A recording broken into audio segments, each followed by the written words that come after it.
이 세상이 만들어지고 발전해가고 이러는 것들이 잘 쳐다보면 뭐 이런 얘기들을 해주는 사람이 없으니까 사람들이 그걸 인식을 잘 못하는데, 가령 예를 들어서 컴퓨터, 인터넷 뭐 이런 것들이 처음에 그게 이제 개발이 되고 그런 생각을 하고 그런 기술을 만들고 이런 사람들이 언제적 사람이냐면 19세기 말 20세기 초 이럴 때 사람들이란 말이야.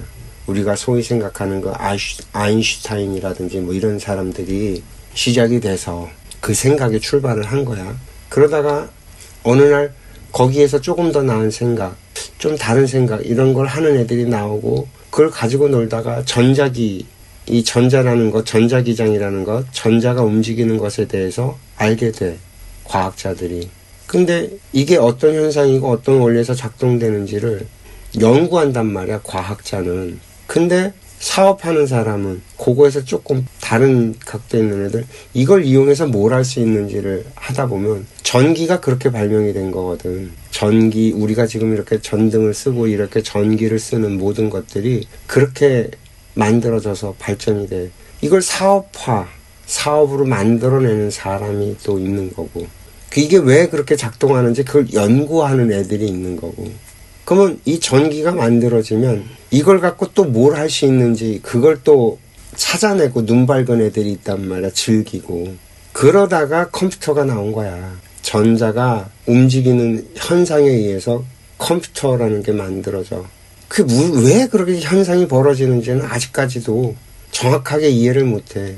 그 양자역학이라고 하는 학문이 있는데, 이 이론이 있는데, 이 양자역학을 지금까지도 제대로 이해하는 사람이 없대.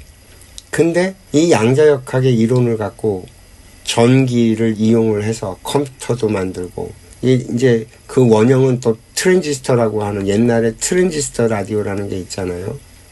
전기를 이용하는 건데 플러스 마이너스 양 이걸 갖고 장난을 놀다 보니까 이거에 의해서 뭔가 이렇게 자꾸 뭐가 만들어진단 말이야.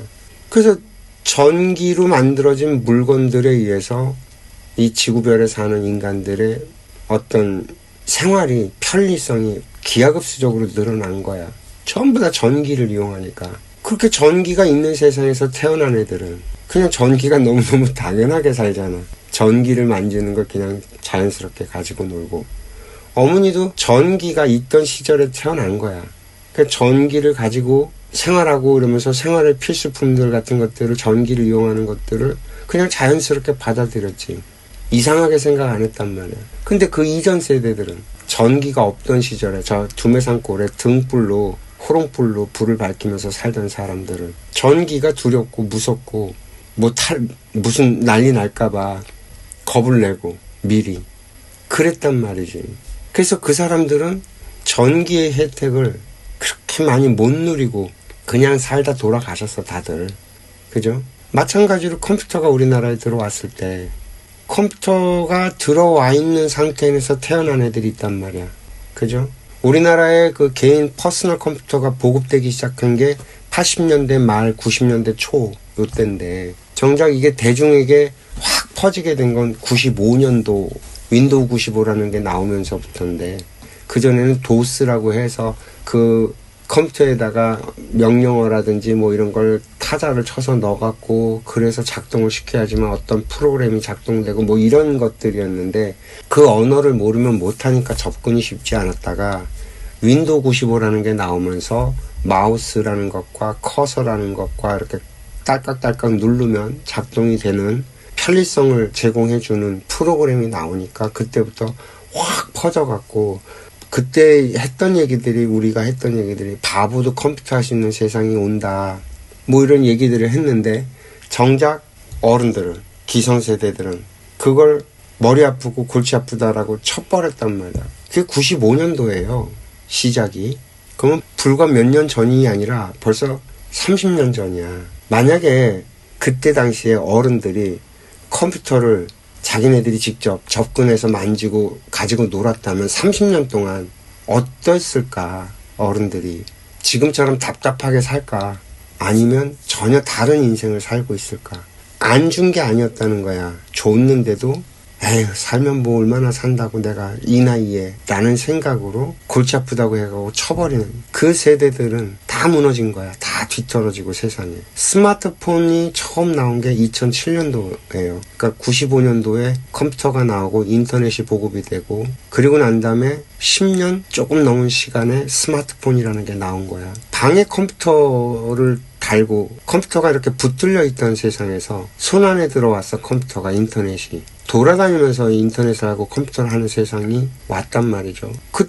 그때만이라도 이걸 접근해서 가지고 놀았으면 지금 벌써 어떤 세상이 그것도 벌써 한 15년도 더 된 얘기란 말이야. 그러면 컴퓨터가 있는 인터넷이 확 작동되는 시대에 태어난 애들 90년대 이후에 생 애들은 어렸을 때부터 그걸 가지고 놀면서 컸으니까 그쪽 방면으로 막힘이 없고 불편함이 없어서 그렇게 성장을 했단 말이죠. 90년대생 애들만 해도 벌써. 근데 2007년 이후에 태어난 애들은 스마트폰이 있는 세상에 태어났단 말이에요. 다른 거야. 재래시장이 있던 시절에 시장에 가서 모든 걸 해결하던 그 시절에 태어나서 그걸 경험하고 산 사람과 마트가 나와서 정찰제에 의해 갖고 카트에다가 물건을 담아서 가서 그냥 계산하고 빠이빠이 하고 가는 그런 시대에 태어나서 산 애들, 그런 문화를 경험한 애들과 얘네들은 시장에 가서 가격 경쟁하고 흥정하고 막 이게 너무너무 힘들 거라고 경험해보지 못한 것들이기 때문에. 근데 어른들은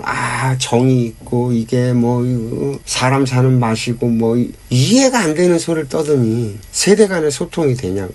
안 되는 거지. 인류가 그런 식으로 계속 발전을 해온 상태가 그런 식이야. 누군가는 생각을 해내고 그 생각이 발전을 해갖고 기술로 이어지고 그 기술을 이용해서 돈을 벌고 사업을 하는 사람이 따로 있고 그걸 즐기는 사용해서 일상생활을 만들어서 가는 사람들이 따로 있고 보편화가 되고 그걸 보편화라고 얘기하고 그런 식으로 계속 발전해 가는 거란 말이지. 지금 다시 AI의 시대라는 게 오고 있어요. 스마트폰이 AI가 탑재돼서 AI를 사용하는 어떤 장치로 계속 갈지 아니면 AI가 탑재돼서 나의 생활을 갖다 도와주는 그 장치가 다른 걸로 올지 그건 알 수가 없어. 그러니까 지금 안경에다 탑재를 하려고 하는 시도가 지금 있거든요. 안경을 끼면 안경이 이렇게 달려갖고 버튼을 누르면 AI가 뭐 이렇게 소리를 이렇게 해서 답도 해주고 눈에 이렇게 보여주고 뭐 이런 것들을 해주는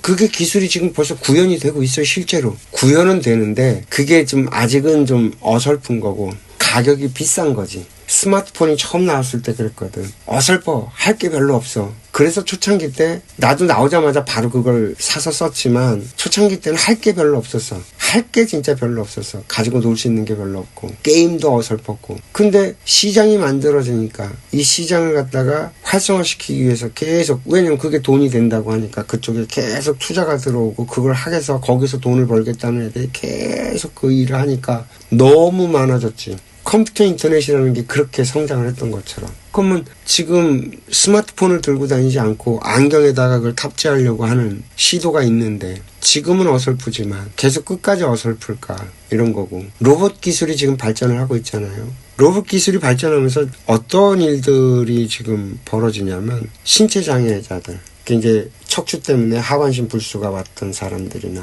상반신에 팔을 못 쓴다거나 이런 사람들 로봇이 대체를 해주는 거야. 나를 일으켜 세워. 그래서 내가 걸어갈 수 있게끔 도와줘. 지금은 되게 어설픈데 이게 나의 뇌신경에다가 이렇게 전기 자극을 줘갖고 신호가 왔다 갔다 하면서 이 로봇팔 로봇다리 같은 것들이 움직이게끔 내가 생각하는 대로 움직이게끔 하는 그런 지금 실험을 계속 하고 있거든요. 장애를 가진 사람들 이제 어머니 같은 경우도 지금 나이가 들어서 이제 걸어 다니는 게 힘들고 불편하고 그러잖아요. 어머니의 이동을 갖다가 얘네들이 돕는 시대가 곧 온다고. 힘들지 않게 어렵지 않게 내가 걸어 다니고 내가 하고 싶은 거 마음껏 하고 할 수 있게끔 도와주는 시대가 곧 온다고. 뭐 이런 거예요. 그러니까 마트 같은 것들이 있는데 마트를 이용하는 거 엄마가 장을 볼 때 애들을 데리고 다니잖아요. 걔네들은 그걸 보면서 자연스럽게 익숙해지는 거거든. 그거에.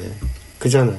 모든 것들은 아이들은 어른을 보면서 배운다고. 자연스럽게. 환경을 통해서 배운다고. 자연스럽게. 그러니까 내 거가 되는 것들은 그렇게 자연스럽게 저절로 다 되는 것 같아. 근데 나이가 들면 뭐에 부딪히냐면 자연스럽게 나한테 오는데 안 받아들여. 그냥 자연스럽게 사실 오면 그냥 자연스럽게 받아들이고 그거랑 같이 어우러져 이렇게 가면 돼. 물결에 그냥 파도만 타고 그냥 쭉 가면 쉽게 편안하게 가는데 이걸 고집을 부리면서 안 받아들이고 그래서 다 어려워져. 그래서 다 힘들어지고. 그러니까 인생학교 내가 만들어 놓고 이 채널에서 계속 얘기를 하는 게 그거거든요.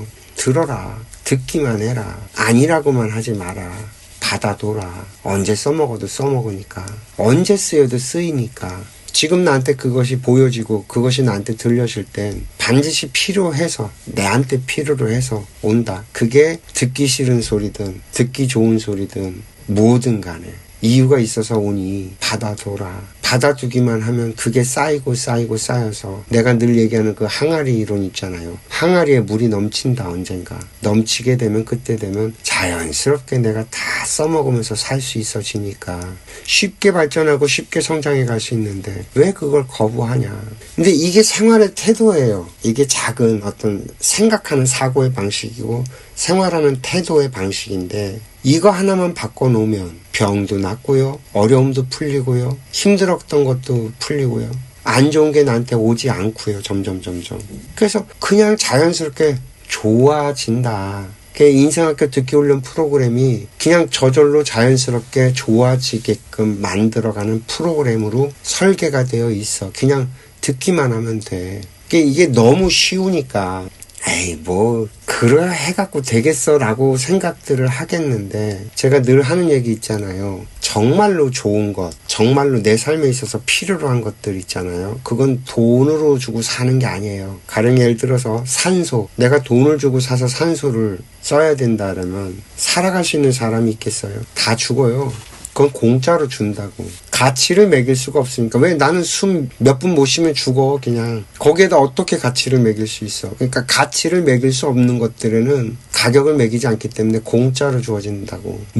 인간이 물을 못 마시면 죽어요. 물 공짜로 주어지는 거야. 먹는 음식은 조금 물 공기보다는 좀 덜해. 며칠 못 먹는다고 굶어 죽지는 않으니까. 그거에는 가격이 붙어. 대신 비싸게 가격이 붙지가 않아. 비싸게 가격이 붙으면 살아남을 수 있는 놈들이 별로 안 되기 때문에 먹는 거에도 가격을 적게 매겨. 이처럼 너무나 필요로 하고 너무나 절실한 것들에는 가격을 매기질 않아. 마찬가지로 내가 인생학교에 설계한 이 듣기훈련 프로젝트라는 것도 그래서 그냥 공짜로 세상에 내놓는 거야. 왜냐하면 내가 그렇게 성장을 했기 때문에. 나는 내가 이만큼 이것저것 주워 들어서 아는 것들이 많은 게 누군가 나한테 성의를 내서 자기 얘기를 해줬던 걸 주워 들은 거야. 사실은 그잖아요. 아버지가 구인사 처음에 가서 그때만 해도 내가 어렸잖아. 학교 다니고 어릴 때니까 내가 구인사를 노상 갈 수 있는 상황도 아니었잖아. 아버지가 가서 자기가 보고 듣고 경험한 걸 매일 와갖고 나한테 고주알 미주알 어미새가 모이 주는 것처럼 줬는데 그걸 나 혼자 먹었냐면 아니 누나도 먹고 엄마도 먹고 셋이 같이 앉아갖고 아버지가 해주는 얘기를 들었어. 나만 들은 게 아니란 말이야. 근데 그걸 받아 먹은 놈은 나밖에 없잖아.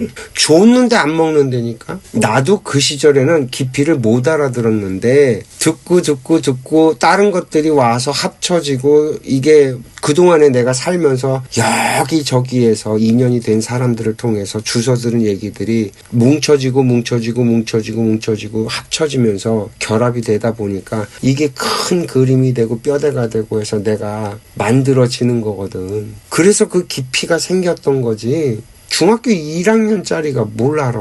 도에 대해서 얘기한다고 설명한다고 뭘 그렇게 그러면서 알아듣겠어. 그잖아. 부처님이 어떻게 했대. 그 뜻을 내가 어떻게 아냐고.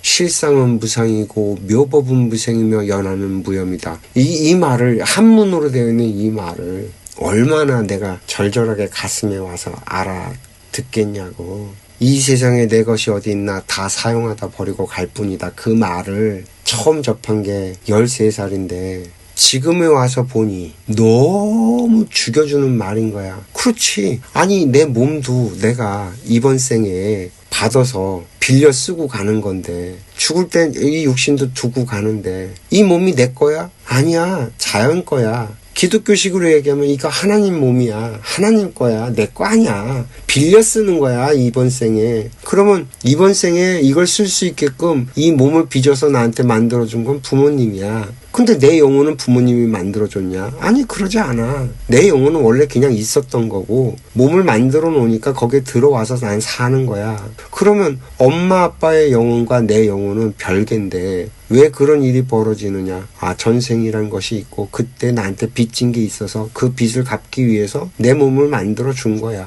그 빚을 갚으러 나가느라고 나한테 그렇게 잘게 했던 거고, 아, 영혼 대 영혼으로 놓고 보면 부모 자식 사이가 아니구나. 이번 생에 태어나선 역할이구나. 이런 식으로 알아져 가는 거지, 저절로. 이게 뭐 중학교 2학년짜리가 알았겠냐고. 그 당시에.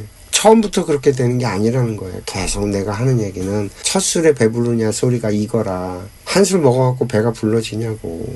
먹다 보면 배가 차서 아, 배부르다 신호가 온다는 거지. 그게 내가 이걸 가지고 놀려면 어느 정도 이걸 가지고 놀 수 있을 만큼 받아들여야 되거든. 이 세상이 지구가 지금까지 이렇게 흘러왔고 그렇게 발전해왔고 앞으로도 그렇게 흘러갈 거고 이 원리는 변하지 않는다. 그런 거죠.